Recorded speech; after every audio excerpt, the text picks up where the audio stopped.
advised that Isabelle Rose Johnson told him she killed the victim by placing a zip tie around his neck. She then buried him in the yard and may have covered that area with a black Cadillac sedan. Isabelle Rose Johnson told her boyfriend upon her return that she covered the body with cement so that the dog would not dig it up again. The boyfriend advised the grave may be by the septic tank. As Isabelle Rose Johnson told him, she fixed the septic tank. I mean, that is horrific. Just listening to how Johnson allegedly describes Cole She Hart's... fixed the septic tank. That's the detail that should stop you cold. Not the murder. The septic tank. A 43-year-old dad named Jason Colehart is dead, buried under fresh concrete in a Florida backyard. And the woman police say killed him didn't just walk away. She came back later and patched up the plumbing so a dog wouldn't dig up the body again. Sit with that for a second. That's not panic. That's maintenance. You already knew something like this happens more than anyone wants to admit. Small towns, quiet neighborhoods, people who seem normal enough to give a ride to. And then one day, the ground gives up a secret nobody was ready for. Here's how it started. May 24th, a missing persons report goes in for Jason Colehart, last seen leaving his condo in Niceville, Florida. Nothing unusual yet. At this point, I want to break them down for you. So to start this story, we're going to go back to May 24th of this year. And that's when the Niceville Police Department in Florida receives a missing persons report for 43-year-old Jason Colehart. Now, at the time, he was last seen leaving the college condominiums on East College Boulevard located in Niceville, Florida. Then you fast forward a month later, June 25th. Officers interview a witness who was already in custody at the Okaloosa County Jail in Florida in exchange for a negotiated plea. And this witness, unnamed in the affidavit from the Walton County Sheriff's Office, identifies themselves as the boyfriend of 38-year-old Isabelle Rose Johnson. And that name is at the center of this Just a man who didn't come home. Then a month passes. And in that month, according to court records, a woman named Isabelle Rose Johnson is allegedly told by her roommate that a dog just dug up a decomposing body in the yard. Her response wasn't to call police. I'm going to read for you.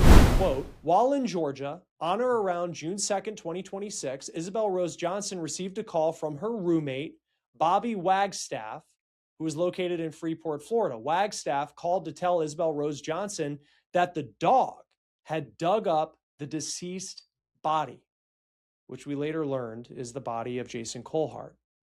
And she needed to return to clean it up. Isabelle Rose Johnson had her friend Brian come pick her up and drove her back to her residence located off of Sunset Lane in Freeport, Florida. Brian drove her home and back to Georgia in his white F-150 pickup. So based on this report, it was to drive back, clean it up, and cover it in cement. Now here's where it gets interesting. Her own boyfriend told police she described the murder to him in detail. A zip tie around Colehart's neck, a grave in the yard. Georgia. Quote, when Isabelle Rose Johnson returned to join her boyfriend, who had remained in Georgia, she carried with her a laundry basket of very smelly clothes. The boyfriend observed a pair of blue jeans and a pair of black nylon panties. The boyfriend advised that Isabelle Rose Johnson... A black Cadillac parked on top to hide the disturbed dirt. And the reason for that septic comment? Well, you'll see why it matters in a minute. Because when investigators finally searched that property off Sunset Lane in Freeport, they found exactly what the boyfriend described. A body, fresh concrete, a zip tie, blue jeans with what looked like blood, meth. Remains. According to police, here is what they discover on the property. Quote, during the search of the residence and ground, a body of a deceased subject was located in a grave. That grave was covered with concrete that appeared to be partially fresh concrete, and it had a black Cadillac parked over it. The grave site was directly adjacent to the storage shed. While removing the concrete, there was live grass found under the concrete. The body had a large white zip tie around the neck. Within the residence, similar looking zip ties were found, along with a pair of blue jeans with what appeared to be blood on them, credit cards with the name Jason Coldheart, and approximately 6.2 grams of substance that was field tested positive for methamphetamine. According to the affidavit, Johnson's roommate, Bobby All of Wagstaff, it, right there, buried next to a storage shed, like it was just another chore on the property. And look, this is where the story stops being about one woman and starts being about how many people decided to help her instead of calling the police. 5 people, 2 couples plus a roommate, all allegedly gave her rides, hid her, lied to detectives, or helped day on June dig. 25th. At first, he was hesitant to speak with law enforcement in fear of retaliation, but get this line in the affidavit. According to the document, he tells police that he had a terminal cancer diagnosis and said, quote, "F it, I am going to die soon anyway." Wow. One Now- roommate admitted he had terminal cancer and figured he had nothing left to lose by talking. So you have Kathleen Morris, and this is to Martin Leverton. Quote, "Why is Harley," that's one of Johnson's aliases, "on our couch?" June 27th from Kathleen Morris to Martin Leverton. "More importantly, when are you coming to get her?" She goes on to say, quote, "WTF is going on, Michael? Why did Marty leave his young female friend here? And when is he coming back to get her?" Then Martin Leverton to Kathleen Morris, quote, "I'm headed there now." And then from Kathleen Morris to Martin Leverton, "We talked. Anything I can do to help, I will. Don't forget the backpacks, please." And we have talked about those backpacks and how important a piece of Another evidence. couple exchanged texts asking where she was hiding and reminding each other not to forget her backpacks. Backpacks that, by the way, investigators still consider key evidence. This wasn't one person's secret. It was a small network secret. And that's the part that should really bother you.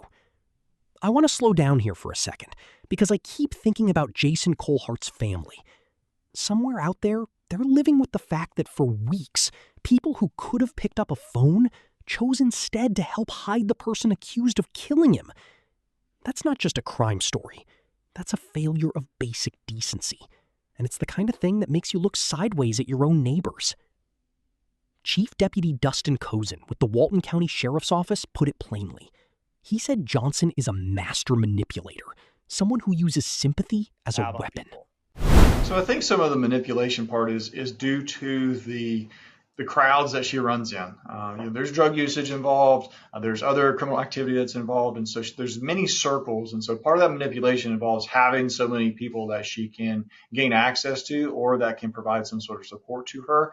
And then what we've seen from early on in the investigation, the end of June, where she was able to talk a clerk at a tattoo parlor into ordering an Uber for her, paying for it, and it was this concocted story that she was a victim of domestic violence right then and there. Again, that's not saying that she never has been, but then and there for sure was not. Again, we have been right on our heels during that video, so to speak. And She so allegedly convinced a tattoo shop clerk to order and pay for her Uber by claiming she was fleeing domestic violence. Just like that, a stranger moved to help, unknowingly aiding a woman wanted for murder. Here's the thing, though.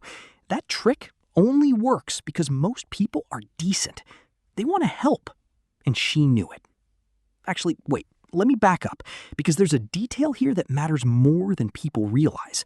The sheriff's office says she doesn't have a job, doesn't have a home, doesn't have a fixed address anywhere.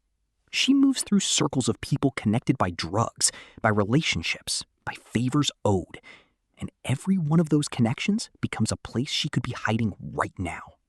Today, while you're watching this. Jessica Dowdy, and possibly Denise. The Walton County Sheriff's Office also says that she has been known to be a, quote, master manipulator by moving around a lot and often getting people to help her by playing on their sympathy. The Sheriff's Office said that Johnson may tell stories about going through tough situations like domestic violence or personal hardships to convince people to give her rides, money, or other kinds of help. The Sheriff's Office says that Johnson is also known to use multiple disguises like hats and glasses, with police believing that she could have gone as far as cutting or dyeing her hair. She goes by at least 5 different names: Isabelle Johnson, Harley, Jessica Elaine Bowman, Jessica Dowie, possibly Denise. She's changed her hair, worn hats, altered her appearance enough that investigators say she looks different in every single photo they've released. That's not an accident either. But here's what she can't change. A rose tattoo on her left hand, a scorpion tattoo down her thigh, small details, physical facts that don't move when the story does. So why does this matter to you, sitting wherever you're sitting right now? Because this isn't happening in some far-off city you'll never visit. This is Florida, Georgia, Alabama. Ordinary highways, ordinary gas stations. A woman who's proven she can talk her way into a ride, a place to sleep, a favor from a total stranger, simply by picking the right sad story. We'd like to believe we'd see through it. We'd like to believe we'd know. But 5 people already didn't. 5 people are sitting in jail right now because they believed a story instead of asking a question.